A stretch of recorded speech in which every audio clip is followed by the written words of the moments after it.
मेरे दोस्त, शीशा और रिश्ता ये दोनों ही बहुत ही ज्यादा कमजोर होते हैं। शीशा जो होता है वो गलती से टूट जाता है और रिश्ता जो होता है वो गलतफहमी से टूट जाता है। लेकिन इसमें बस एक कॉमन बात है, वो है शैतान। मेरे दोस्त, इस संसार में, इस पृथ्वी में जितने भी वस्तु है और जो भी मानव जाति है, हर एक मानव जाति को और हर एक वस्तु को आज शैतान जो है छू लिया है। इसलिए मेरे दोस्त, हर एक मनुष्य आज बीमारी से पीड़ित है, अपने अपने दुखों से पीड़ित है। हर एक वस्तु को आज शैतान जो है छू चुका है। इसलिए मेरे दोस्त, जो भी वस्तु है ना वो हरास होता है, हर एक वस्तु का हरास होता है। धीरे धीरे वो खत्म होते जाता है और एक टाइम ऐसा आता है जो वो खत्म हो जाता है। ठीक उसी तरह मेरे दोस्त, इंसान से भी यही है। ठीक उसी तरह मेरे दोस्त, इंसान भी धीरे धीरे उसका उम्र क्या है, बढ़ता है और वो अंत में खत्म हो जाता है इस संसार में, इस शैतान के राज्य में। इस शैतान के राज्य में, इस संसार में हर एक वस्तु को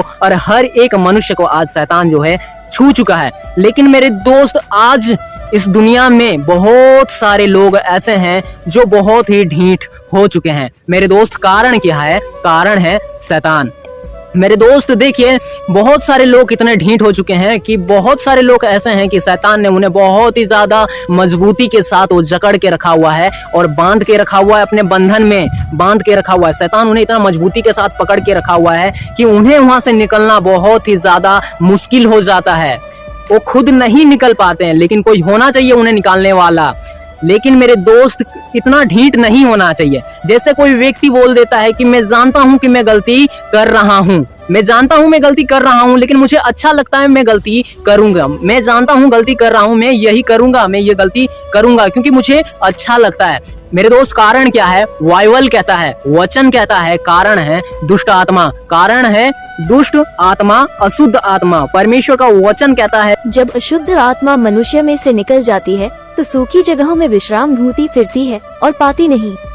तब कहती है कि मैं अपने उसी घर में जहाँ से निकली थी लौट जाऊंगी, और आकर उसे सूना, झाड़ा बुहारा और सजा सजाया पाती है। जब अशुद्ध आत्मा मनुष्य में से निकल जाती है तो वो सूखी जगह में विश्राम ढूंढती फिरती है और जब नहीं पाती तो कहती है मैं अपने उसी घर में जहां से निकली थी लौट जाऊंगी। तब वह आकर अपने से और बुरी 7 आत्माओं को अपने साथ ले आती है और वे उस पर बैठकर वास करती है और उस मनुष्य की पिछली दशा पहले से भी बुरी हो जाती है। तब वह जाकर अपने से और बुरी 7 आत्माओं को अपने साथ ले आती है और वे उसमें बैठकर वहां वास करती है और उस मनुष्य की पिछली दशा पहले से भी बुरी हो जाती है। परमेश्वर का वचन कहता है, देखिए मेरे दोस्त, एक इंसान के पास दुष्ट आत्मा है। जब उस इंसान के पास से दुष्ट आत्मा निकल जाता है ना, उस इंसान से दुष्ट आत्मा निकल जाता है तो वो दुष्ट आत्मा विश्राम ढूंढता है, बाहर में किसी और इंसान को देखता है, किसी और इंसान का शरीर को देखता है। जब उसको विश्राम के लिए स्थान नहीं मिलता है तो वो कहती है कि मैं वापस उसी इंसान में लौट जाऊंगी, अर्थात मैं वापस अपने घर में लौट जाऊंगी जहां से मैं आई थी। लेकिन जब वो उस इंसान के पास लौट जाती है ना, अकेले नहीं जाती। पहले जो कमजोर थी ना, जो निकाल दी गई, उसका घर से निकल जाती है, निकाल दी गई, लेकिन वो कहती कि मैं अकेले नहीं जाऊंगी, मैं अपने से और बुरी 7 आत्माओं को ले जाऊंगी। और वो ले जाती है, अपने साथ और भी 7 आत्माओं को ले जाती है। और वो क्या होता है, उस इंसान में जब वो प्रवेश कर लेती है तो वो पहले से और ज्यादा मजबूत बन जाती है, उसे निकाल पाना असंभव होता है। लेकिन मेरे दोस्त, वो इतना ज्यादा मजबूत बन जाती है कि उस इंसान का जो पहला दशा होता है उससे और भी ज्यादा वह बुरा बन जाता है। यही कारण है ढीठ बनना। पहले वो व्यक्ति सोचता था कि मैं जानता हूं कि मैं गलती कर रहा हूं तो मैं सुधारूंगा क्योंकि ये गलती है। लेकिन वही इंसान जब वो दुष्ट आत्मा दोबारा प्रवेश करता है, जब वो दुष्ट आत्मा फिर से प्रवेश करता है 7 आत्माओं को लेके, तो वो ढीठ बन जाता है। उस समय वो कहता है कि मैं जानता हूं कि मैं गलती कर रहा हूं, लेकिन मुझे अच्छा लगता है, मैं गलती करूंगा। वो ढीठ बन जाता है। शैतान उसे, दुष्ट आत्मा उसे और भी ज्यादा मजबूती से जकड़ लेता है। इसीलिए मेरे दोस्त, कोई होना चाहिए ना उसे बचाने वाला, वो है प्रभु यीशु मसीह। मेरे दोस्त, प्रभु यीशु मसीह आपको बचाएंगे, लेकिन पहला कदम आपका होना चाहिए। किसका होना चाहिए? पहला कदम आपका होना चाहिए। आप प्रभु से प्रार्थना कीजिए कि हे प्रभु, मैं इस विपत्ति में फंसी हुई, मैं गलती कर रही हूँ, मेरे से गलत हो रहा है, मुझे इस विपत्ति से बचा लीजिए। आप मेरे खुदा है, आप मेरे पिता है, आप मुझे बचा लीजिए। प्रार्थना करना है, पहला कदम आपका है। पहला कदम आपका होना चाहिए, ना कि ढीठ बन जाना कि मैं जानती हूँ कि मैं गलती कर रही हूँ, लेकिन मैं गलती करूंगी क्योंकि मुझे अच्छा लगता है। ऐसे करने से तो नहीं होगा।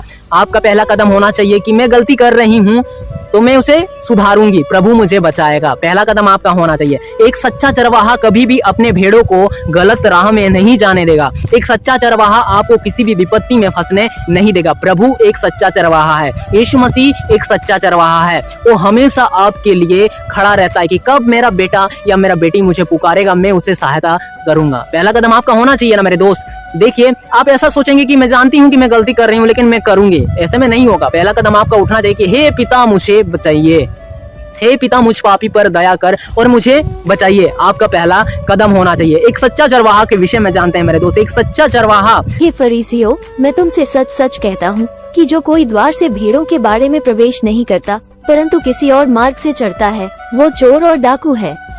दो जो द्वार से प्रवेश करता है वो भेड़ों का चरवाहा है। 3 द्वारपाल उसके लिए फाटक खोल देता है और भेड़ें उसका शब्द सुनती हैं। भेड़ सब जो होता है ना, भेड़ सब अपना मालिक का शब्द को सुनता है, अपना मालिक को पहचानता है। भेड़ सब, परमेश्वर का वचन कहता है कि और भेड़ उसका शब्द सुनती है और वह अपनी भेड़ों को नाम ले लेकर बुलाता है और बाहर ले जाता है। जब वह अपनी सब भेड़ों को बाहर निकाल चुकता है तो उसके आगे आगे चलता है और भेड़ उसके पीछे पीछे हो लेती है क्योंकि वे उसका शब्द पहचानती है। जब वो अपनी सब भेड़ों को बाहर निकाल देता है तब वो उनके आगे आगे चलता है और भेड़ें उसके पीछे पीछे चलती हैं क्योंकि वे उसका शब्द पहचानती हैं। परंतु वे परदेशी के पीछे नहीं जाती परंतु उससे भागती हैं क्योंकि वे परदेशियों का शब्द नहीं पहचानती। परंतु वे पराये के पीछे नहीं जाएगी परंतु उससे दूर भागेगी। जैसे मेरे दोस्त, मेरे पास अभी बहुत ही ज्यादा भेड़ है, भेड़ों का एक झुंड है और मैं उसका चरवाहा हूँ। मेरे साथ भेड़ हमेशा साथ साथ रहती है, मेरे आवाज को सुनती है, मैं उसे चारा देता हूँ, दिन रात उसके साथ रहता हूँ। तो जो भी भेड़ मेरा है ना, मुझे पहचानेगा। मैं वो लोगों को चराने के लिए घर से बाहर निकालूंगा और मैं आगे आगे चलूंगा तो भेड़ सब क्या होगा, मेरे पीछे पीछे हो लेगा। भेड़ मेरे पीछे पीछे हो लेगा। लेकिन उसी जगह में से आप में से कोई मेरे भेड़ों के सामने में आ जाइएगा तो आपसे वो मेरा भेड़ सब जो होगा वो दूर भाग जाएगा क्योंकि आप पराए हैं, आपको तो पहले कभी नहीं देखा, आपको तो नहीं पहचानता, इसीलिए आपसे क्या होगा, दूर भाग जाएगा। तो भेड़ क्या है, मेरा शब्द को सुनती है, भेड़ मेरा शब्द पहचानती है। ठीक उसी तरह भेड़ सब जो होता है अपना मालिक का शब्द को पहचानता है। दाऊद, मेरे दोस्त, दाऊद भेड़ों का चरवाहा था। दाऊद के विषय में देखते हैं तो दाऊद के विषय में लिखा हुआ है 34 दाऊद ने कहा, महाराज, मैं अपने पिता की भेड़ों की देखभाल करता हूँ। जब भी कोई शेर या भालू मेमने को उठा ले जाता है, 35 तो मैं उसके पीछे जाता हूँ, उस पर हमला करता हूँ और मेमने को बचाता हूँ। और अगर शेर या भालू मुझ पर हमला करता है तो मैं उसका गला पकड़ लेता हूँ और उसे मार डालता हूँ। दाऊद ने साउल से कहा, मैं आपका सेवक हूँ और मैं अपने पिता की भेड़ों की रखवाली भी करता हूँ। यदि कोई शेर या रिछ आता है और झुंड से किसी भेड़ को उठा ले जाता है तो मैं उसका पीछा करता था और उस जंगली जानवर पर आक्रमण करता था और उसके मुंह से भेड़ को बचा लेता था और उसे युद्ध करता था और उसे मार डालता था। क्या कहता है दाऊद? जब दाऊद का जो भेड़ सब होता था, भेड़ सब को जो शेर लोग होता था, जंगली जानवर लोग होता था, उसको जब ले जाता था, एक भेड़ को ले जाता था, उसी एक भेड़ के लिए दाऊद उस शेर का पीछा करता था और उससे लड़ता था और उसके मुंह में से उसे निकाल लाता था। ठीक उसी तरह मेरे दोस्त, एक सच्चा चरवाहा प्रभु यीशु मसीह है।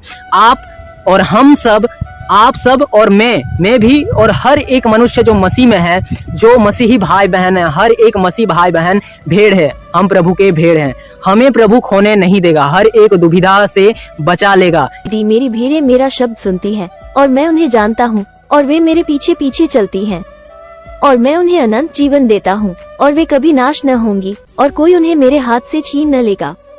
मेरा पिता जिसने उन्हें मुझको दिया है सबसे बड़ा है और कोई उन्हें पिता के हाथ से छीन नहीं सकता। लेकिन पहला कदम आपका उठना चाहिए, ढीठ नहीं बनना है। पहला कदम आपका उठना चाहिए कि हे प्रभु मुझे बचाइए। जिस प्रकार लिखा है कि भेड़ अपने मालिक के शब्द को पहचानती है भेड़ अपने मालिक के शब्द को। तो मेरे दोस्त, जब वो भेड़ शेर के मुंह में होता है, वो भी सोचता है कि मेरा मालिक आएगा और मुझे बचाएगा। जब उसका मालिक आ जाता है तो उसका वो जो भेड़ होता है अपना मालिक को पहचान जाता है कि मेरा मालिक आ गया।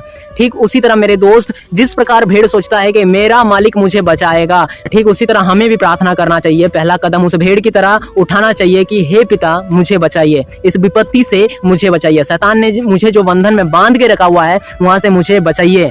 हमारा पहला कदम होना चाहिए, है ना मेरे दोस्त। क्योंकि प्रभु हमेशा खड़े रहते हैं हमारा सहायता करने के लिए। इसीलिए मेरे दोस्त पहला कदम हमारा होना चाहिए। प्रभु हमेशा हमारा सहायता के लिए खड़े हुए हैं। हमें प्रार्थना करना है कि पिता मुझे बचा लीजिए, मैं इस विपत्ति में फंसा हुआ हूँ, मैं गलती कर रहा हूँ, मैं गलत राह में जा रहा हूँ। पहला कदम हमारा होना चाहिए, ना कि ढीठ बनना है कि मैं जानता हूँ कि मैं गलती कर रहा हूँ तो मैं गलती करूंगा। ऐसा ढीठ नहीं बनना है। इसलिए मेरे दोस्त पहला कदम हमारा होना चाहिए। और हमें जो है ना, हमें उस दुष्ट आत्मा को दोबारा प्रवेश करने नहीं देना है अपने शरीर में।